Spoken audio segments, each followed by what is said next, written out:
I'm half laughing and half recognizing how twisted this is, but like I was thinking of a golden thumbs up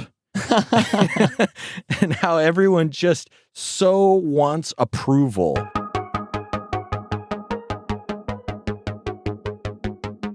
Well, hello there, and welcome to the Bible Geeks Weekly Podcast. This is episode 88. I'm Brian Sheely. I'm Ryan Joy. And thanks so much, everyone, for tuning in. Week 48 of the Into the Book Bible Reading Program. We're covering it here on the episode 1 John 5, 2 John, 3 John, and Revelation 1 and 2. It's like every chapter right here in week 48 Lots somehow. of books. We're covering some ground. I mean, there's so much to cover, and we are not even going to scratch the surface because there's so much here. But there is one verse that stands out at the very end of 1 John 5 that is super weird. And so I think we're going to get into talking about that a little later on the episode. Yeah, it is weird. It's like this whole book has focused on these themes that it just keeps coming back to, and you come to understand exactly what he's talking about. God is light, God is love.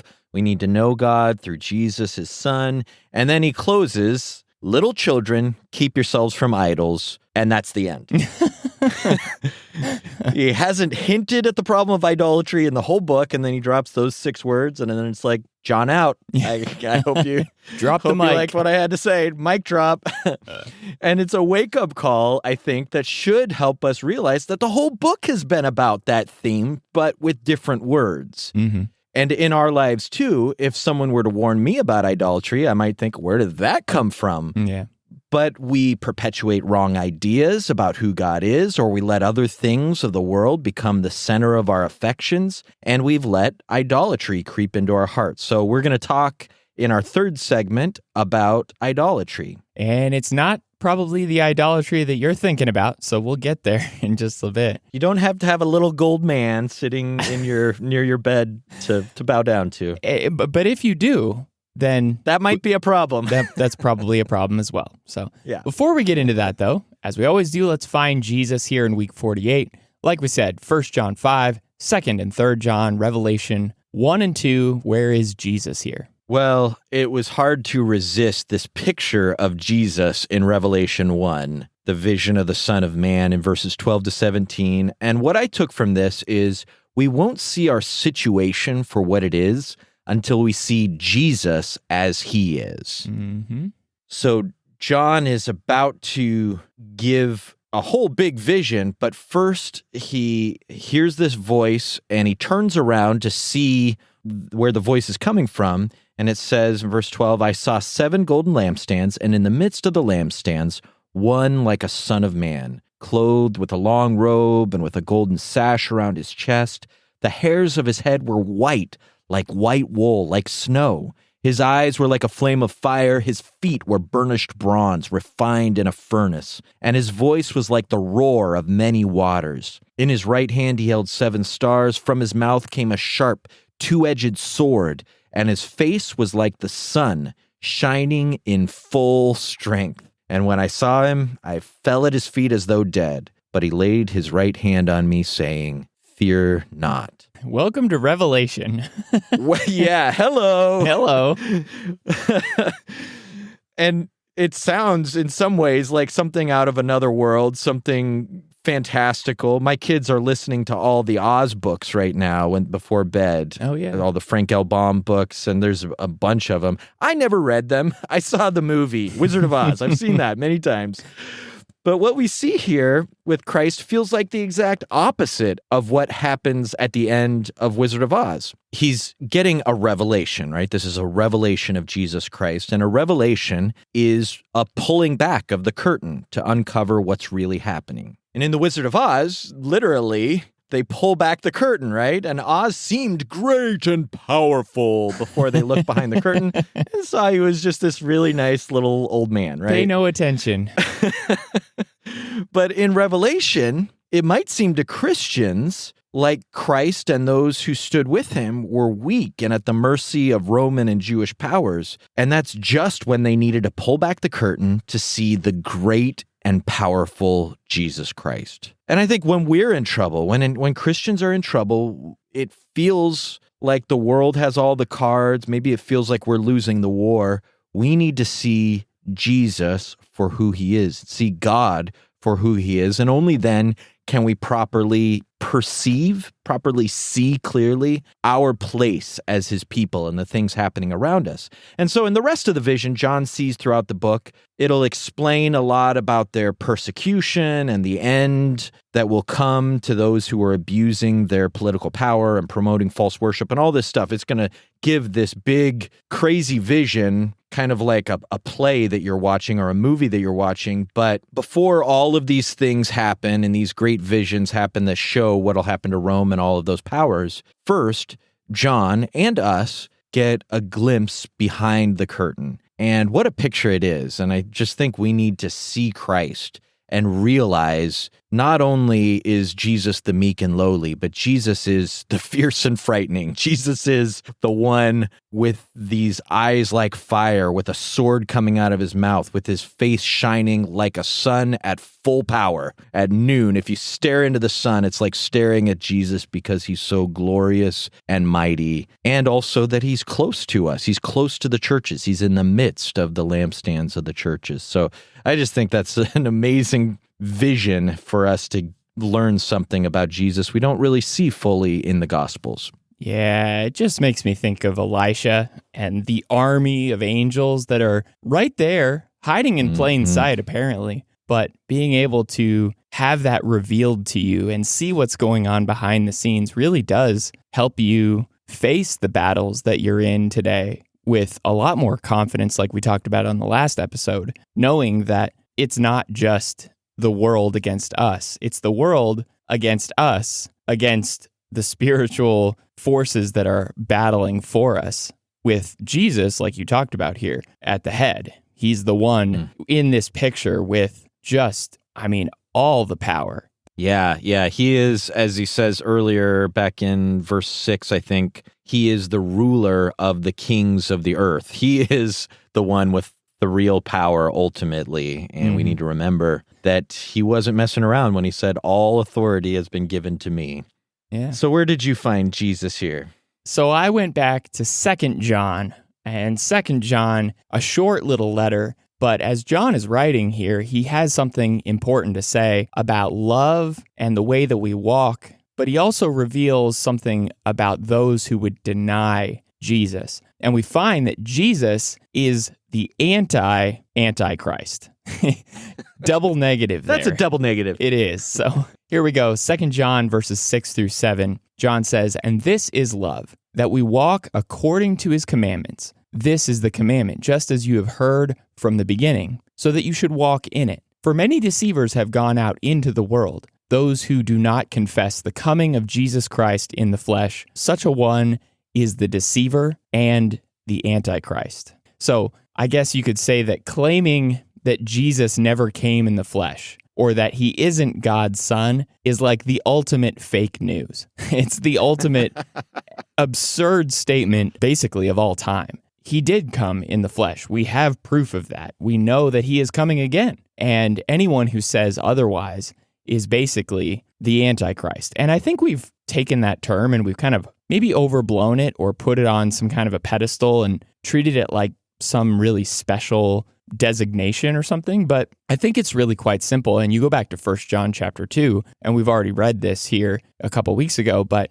he says in 1 John 2 verse 22, "Who is the liar, but he who denies that Jesus is the Christ? This is the Antichrist, he who denies the Father and the Son." So you have somebody here who's denying that Jesus is who he claimed to be, the Son of God. That person is the Antichrist. He is the one who is against or opposed to Christ. And so the opposite of that person, though, here in 2 John verse 6, is one who loves God and who walks according to his commandments. So here's the thing that kind of makes this more personal for me. When I find myself choosing my own path, or when I find myself trusting in myself or in maybe like the conventional wisdom of the world, I'm also denying Christ. I'm also choosing to ignore his authority. And in a sense, I am, in that case, the Antichrist. I am the person who is denying Jesus.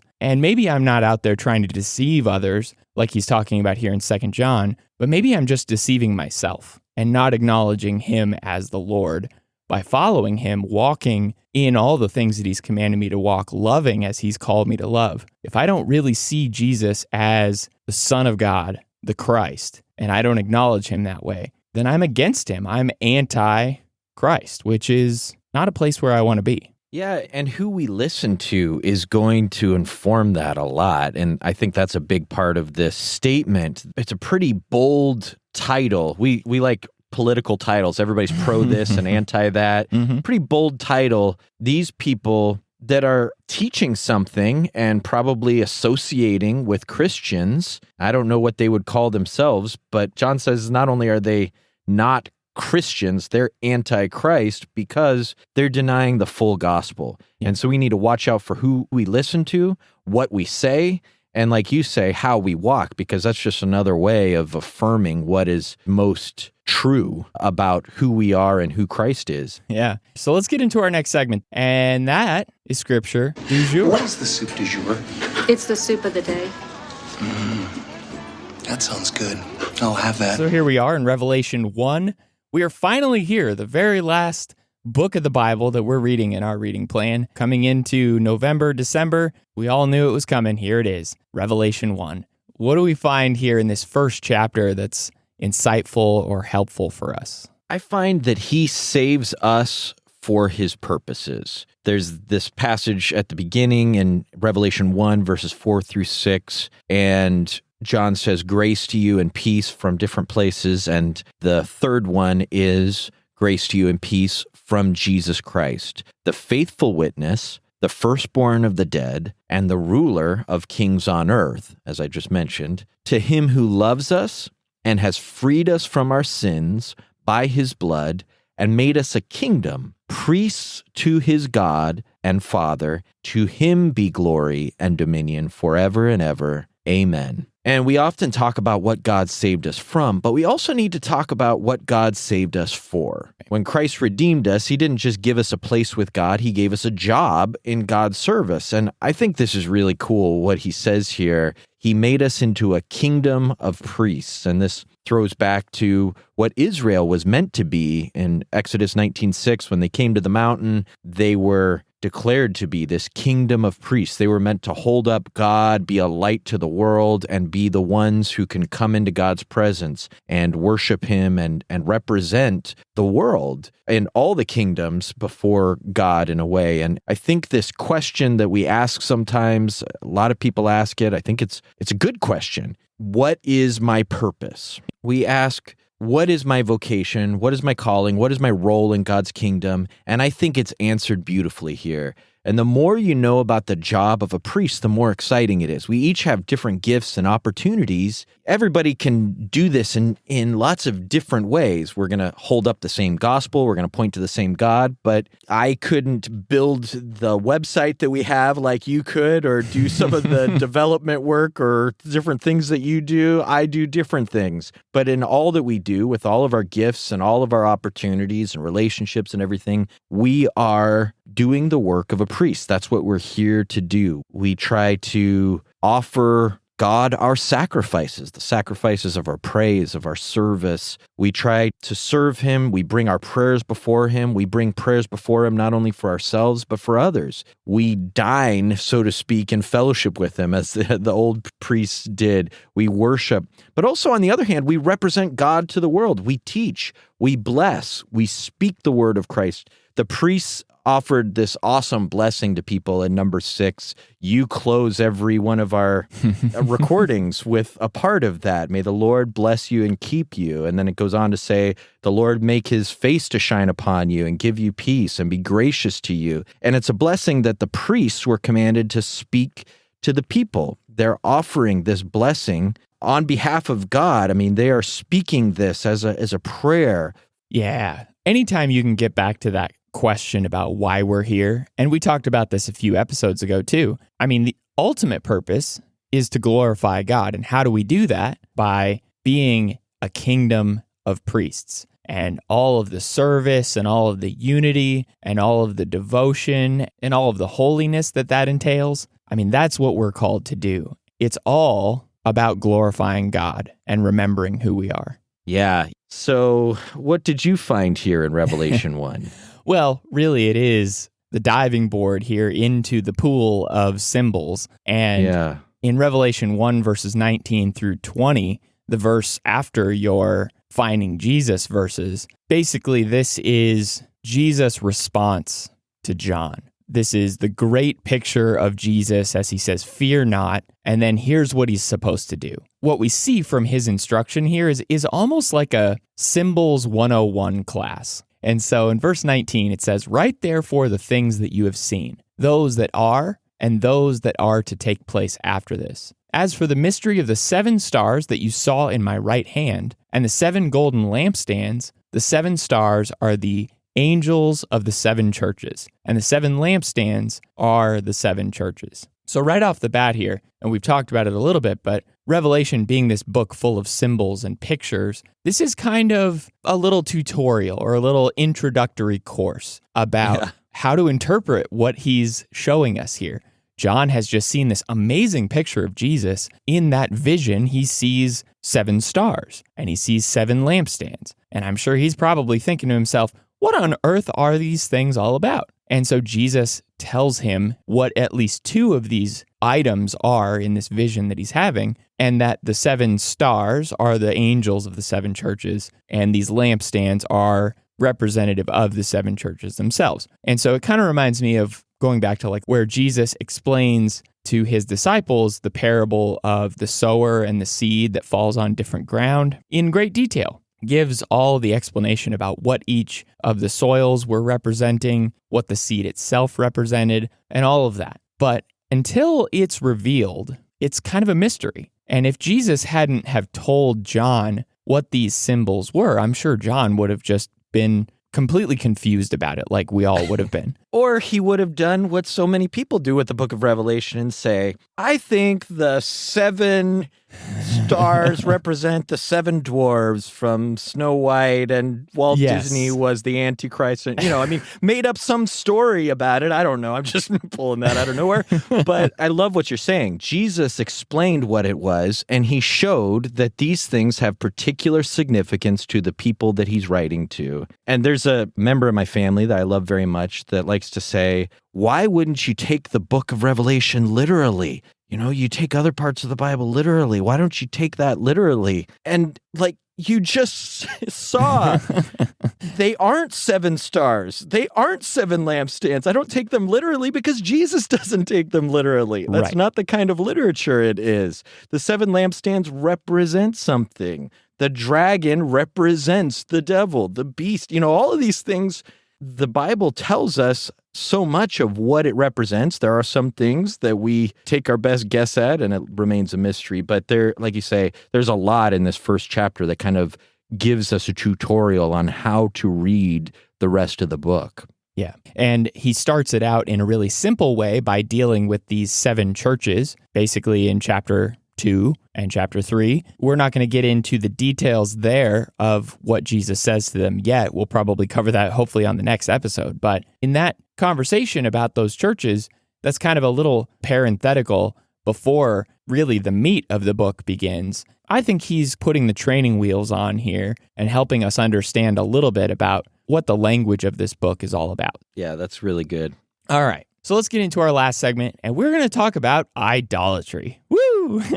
Everyone's favorite Bible subject. Yes, and it might seem odd that we're talking about idolatry, but as you talked about at the beginning of the episode, 1 John chapter 5, the very last verse of the entire book, calls us to not have idols. So let's talk about idols, and what do you find in thinking about idols that's helpful? Well, I first started asking, what are we in danger of making an idol? Like you said, there's probably not many of us that have that little gold man that we're bowing down to next to us, or a golden calf popping out of a fire that we made, as Aaron and the people describe the golden calf that they bowed down to. But there are lots of other things that we can lift up. And so I think we just have to understand what an idol is. Does it mean to place something in that place of God? So I went back to the 10 Commandments. Very first commandment, you shall have no other gods before me. Very simple. Exodus 20, verse 3. Well, what does that mean? What does it mean to have a God before God? Yeah. And this is placed there at the first commandment for a reason. It's before murdering and stealing and all that other stuff, because this is more foundational to all the rest. Our relationship with God informs how we deal with people and deal with him in every other way. And then I went to where Jesus was tempted by Satan. I think there's a key verse there. As Satan shows him all the kingdoms and tries to get him to take a shortcut to glory, as I think of it, rather than going through the cross and everything. Bow down to me. Bow down to me. That's all you got to do. Man, boom, I can give all of this to you because I'm the God of this world. And Jesus answered him in Luke 4, verse 8, it is written, you shall worship the Lord your God, and him alone shall you serve. So the principles there in those two verses, put no God before God, worship him only. Okay, so what does it mean to worship? So we have to ask, what does it mean to put something as a God before God? Well, to worship is to revere or to prostrate yourself before something. In English, it comes from a word having to do with worth. What does your life show that you hold up and promote the worth of? Do we say, like David did, oh, magnify the Lord with me, enlarge the Lord with me, promote him, talk about his excellence? Or do we enlarge something else? Do we promote something else? Do we promote ourselves? Do we promote our children? Do we promote, the list is so long of things that we magnify and revere and hold up. John Calvin said, the human heart is an idol factory. It can just produce, it's like churning idols out. We manufacture idols out of nearly anything. And whatever you find your affections pointing towards and wherever you turn to when you're afraid, look out. That's where you can manufacture an idol. And so what do we do when we value good things? Like, how can we order our hearts in the right way so that God is always at that place that is the one that is most revered and most honored and has most worth? And I think if we look around, we see things that we value, and even good things, we value them. And I think the key is let them point to and be held within your adoration of God. When we see excellence, whether it's an athlete or some engineer that makes something awesome, or we see virtue in someone, we see someone's wisdom, we might even hear a great sermon or see a great life and think, I want to revere this person. But instead, we just need to recognize the one from whom all these good things come. And when we switch that, when we replace the ultimate for the approximate, when we take the ultimate goodness and say, well, this person is good and approximates God's goodness, or take the ultimate excellence or beauty, and we start to hold up that thing that is maybe more close to us, more tangible, more seeable, more touchable, it can maybe pull us in and make us want to adore that one or that thing. We have to remember our heart is made to rest in God, to worship God, to hope in God. I think you could make a list that was very, very long about all the things that could potentially be idols for us. Maybe the shorter list would be what isn't an idol. Yeah.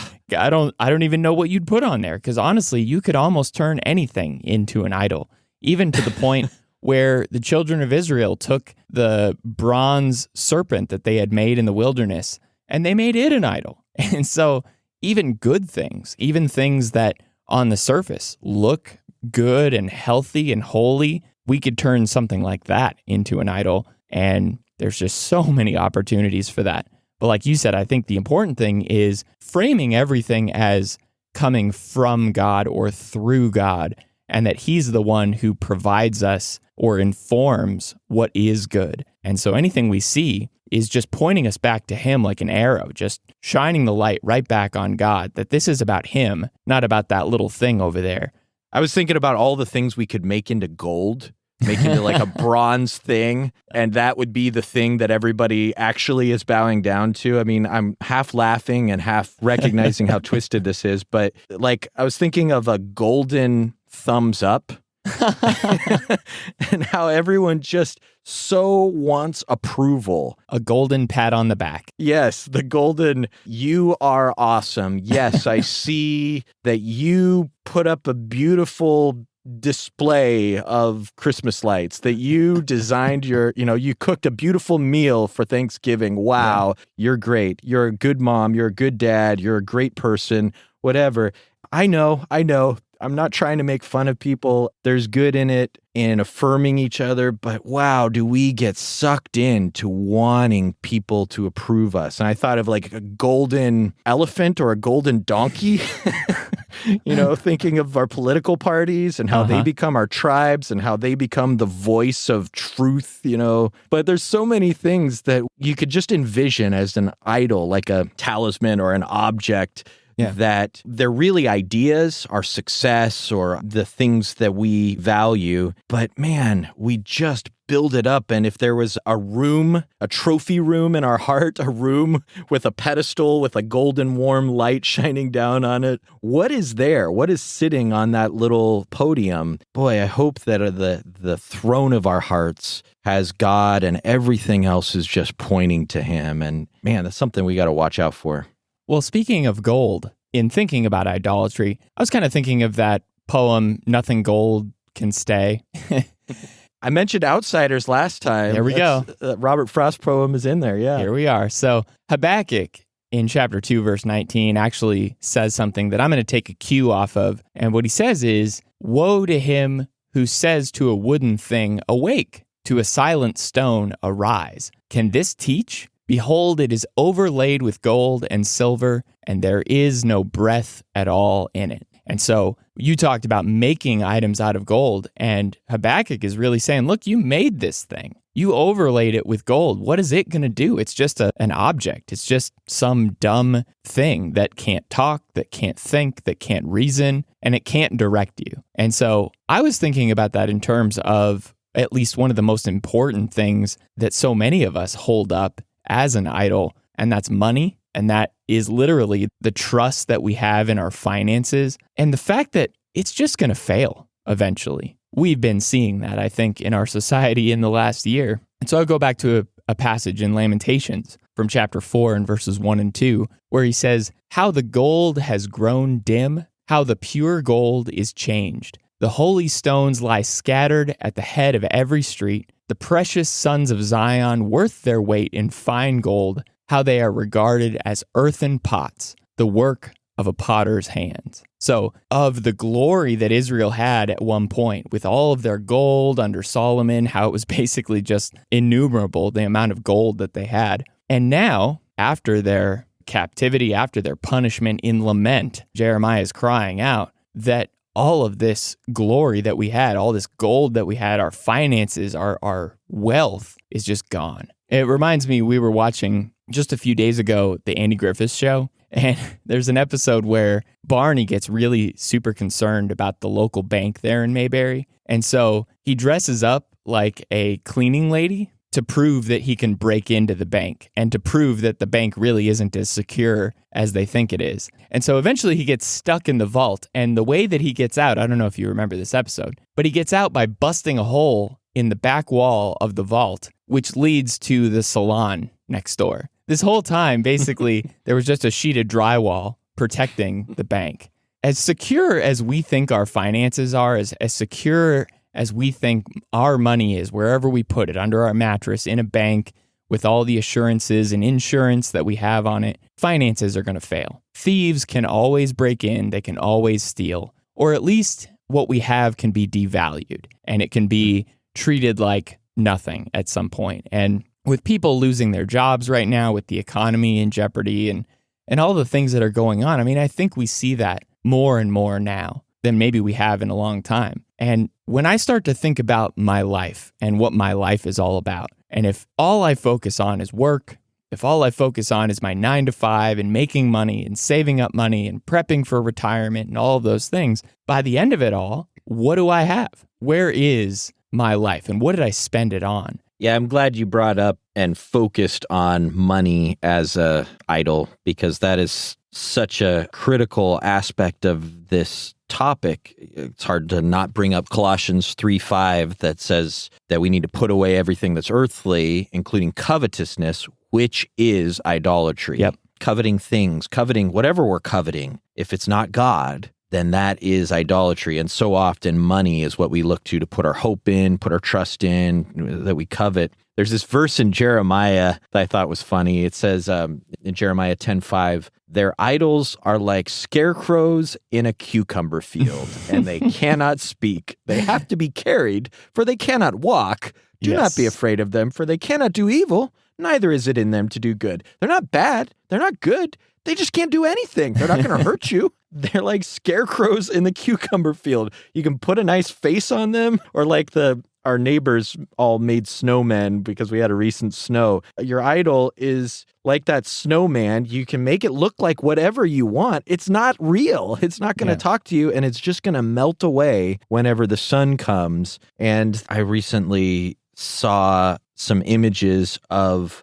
the wealth and the palaces and stuff that Saddam Hussein had. And it's just like, there's nothing to it. Yeah. It's gone. And there's so many places that we might think that our wealth is going to save us, but what can it do? It can disappear. It can melt away. It certainly can't talk to you or give you wisdom or secure you in the end. Yeah, and like those snowmen, I mean, I think sometimes we try to make our idols look a certain way, and we dress them up really nicely like that scarecrow, and we fashion them into a comfortable image. And that's just a dangerous thing when we get too attached to what we've made. Yeah, that's a great point. I think whenever Anna makes a snowman, she wants to make it look fashionable. You know, she puts all the cool stuff because she's really into fashion. She puts her nice scarves and hats and everything. If Asher were to do it, he'd probably have some kind of a ninja pose for them.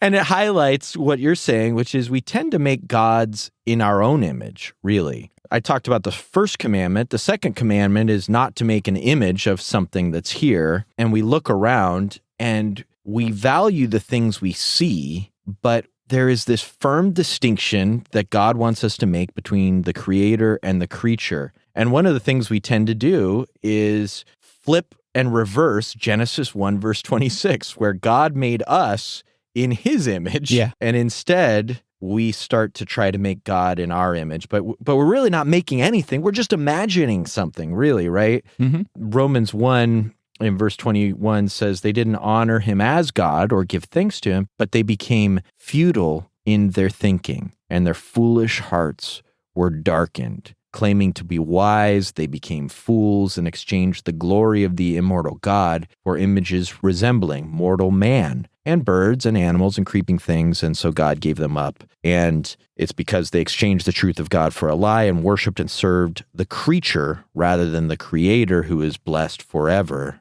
Amen. They became darkened in their hearts. They became futile. They became worthless. There's a verse in Jeremiah 2:5 that says, they worshiped worthlessness and therefore they became worthless.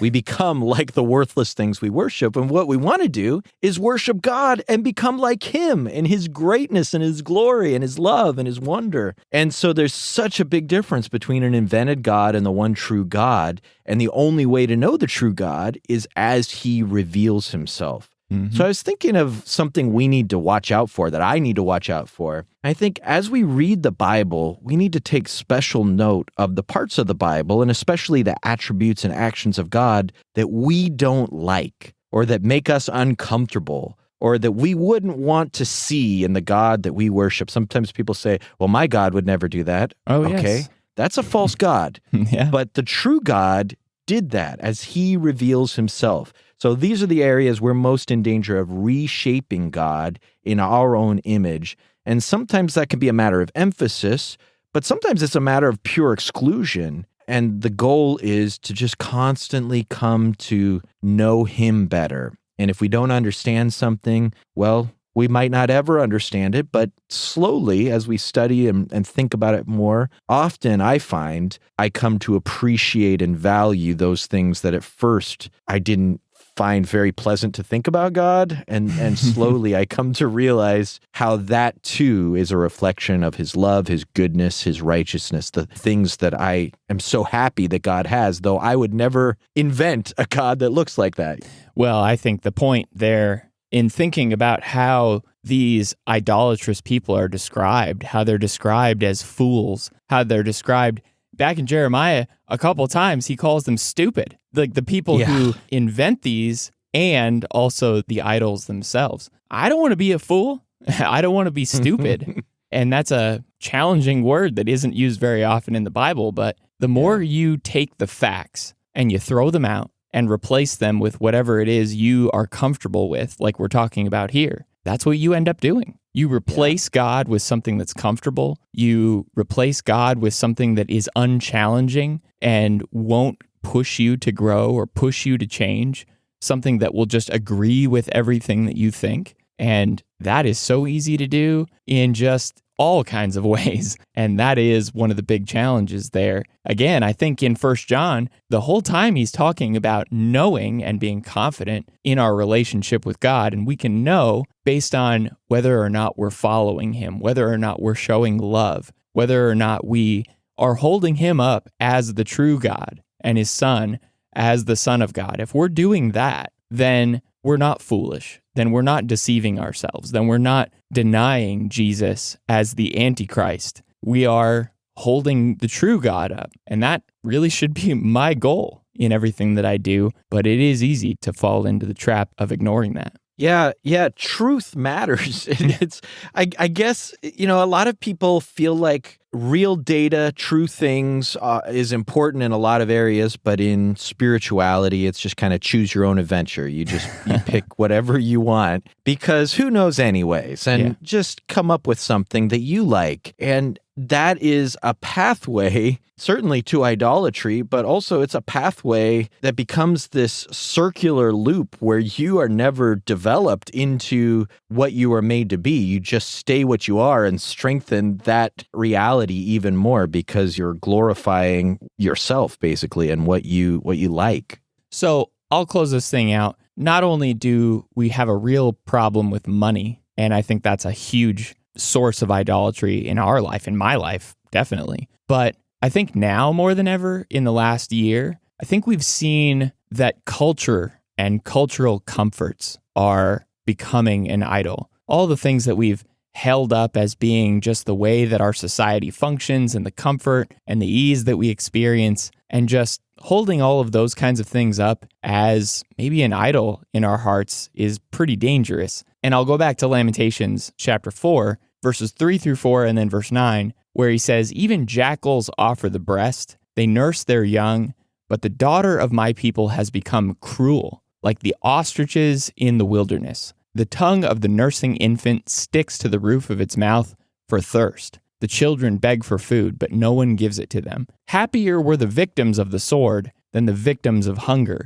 who wasted away, pierced by the lack of fruits of the field." And the more we've seen this year things be taken away from us, the more I really miss and appreciate those simple things like going to the movies or eating at restaurants or going to the grocery store and finding toilet paper there or anything else that I need at that moment, or even just having quick and easy access to medical care. Like all these modern conveniences that we've just built up for ourselves and assured ourselves with, they've kind of become a crutch in some ways, keeping us comfortable, never challenging us. And we've gotten so used to these kinds of things that now that they're gone, now that some of these things are harder to come by, I think we realize how important or how limiting maybe those things were in our life. And I'll use an example here. You know the movie WALL-E? And later on in the movie, where you see all those people in the spaceship and they're basically being carted around in their little carts and they don't walk anywhere. And everywhere they go, it's all about everything you need to make you happy. Every little whim and inclination they could ever have is just constantly catered to and given to them. And I think that's the way life is in our modern society a lot of times. It's just super distracting. It doesn't challenge us. It doesn't push us outside of our comfort zone. But at some point, all of these comforts are going to fail. And we're going to think about having to go back to the basics. And what is most important? What is the core? What is my purpose? As I've just been kind of going through the motions my entire life, what is life all about? And if I could have everything taken away from me, what would still matter that I could hang on to? And so putting all of those things in their proper place and realizing that they're not as important as we think they are relative to the Lord, relative to faith, relative to our confidence and our trust and our hope. Maybe for us, it's harder to do than a camel passing through the eye of a needle that Jesus talks about, with all of our riches and all of our comfort, to really focus on doing the things that matter the most. I think you summed up a lot of this conversation with this idea of putting everything in its proper place relative to the Lord. It's about, as I said it earlier, ordering our hearts and ordering our lives. And I read an article not long ago, I think from Crossway, about Lamentations 4. And so I like that you keep bringing us back there, because one of the things this article was saying is how Lamentations, of course, is written as a lament, as a funeral dirge for Jerusalem after its fall, and Jeremiah is looking around at how everything's fallen apart. And there is hope, as we read about in chapter 3, but then chapter 4 kind of shows how pain and difficulty highlights and reveals our idols, the things that we had placed our hope in. When things get hard, that's when we realize, even more than usual, I was putting too much importance on that. And it now feels silly because that was not lasting, as you've kind of emphasized throughout this. And I think that's really powerful and really helpful to think about whenever we step back kind of on the mountaintop and look at our lives. And whenever we can find that big perspective, what are the things we're thinking about all day? What are the things that whenever it's gone, our heart skips a beat? What are the things that have that tremendous power and value? And going with what you're talking about with comfort, I keep thinking about this verse in Philippians 3:19 that says of these false teachers, their God is their belly. Yeah. And that can be whenever our comforts, whenever our pleasures, whenever the things we like become the center of our lives, then our God has become just this little organ, in our body that's just telling us when we're hungry and what we like. And boy, we're recording this on Black Friday, a day after we've all stuffed ourselves, and then we woke up the next morning and received 1 million ads that gave us a fear of missing out on every deal that's out there, and how we need more and we need this and we need that. And, if we only had this, we'd be happier and more like everybody else around us. This is a time to stop and say, do we remember what Thanksgiving was supposed to be about? It was supposed to be offering gratitude to the one who's actually the source of every good gift and who will take care of us if we place our trust in him. I think that's well said. So let's get into our challenge this week. And maybe keying off of something that Jesus himself talks about, keeping the Lord first, seeking him first, and how he's promised to take care of us. Let's also seek out and destroy some of these modern day idols that's pulling our time and our attention away from God. Anything that is in front of God, anything that is pulling us away from God, and kind of like the weeds in the garden, sucking the nutrients out of our heart, keeping the fruit of our life from really being born out the way it needs to. Let's rip those things out. Seek and destroy. That's our word of the day. Search and destroy. Yeah, prune out those other things and do some weeding in your heart. Sounds good. All right, everyone. Thanks so much for tuning into the Bible Geeks podcast. You can find us on our website at BibleGeeks.fm. You can find show notes for this episode at BibleGeeks.fm/88 or in your podcast player of choice. You can also follow along with our Into the Book Bible reading program. That's at BibleGeeks.fm/IntoTheBook. And if you want to get in touch with us, reach out on social media or reach out on our website at BibleGeeks.fm/contact. We'd love to get in touch with you. And until next week, everyone, may the Lord bless you and keep you. Shalom.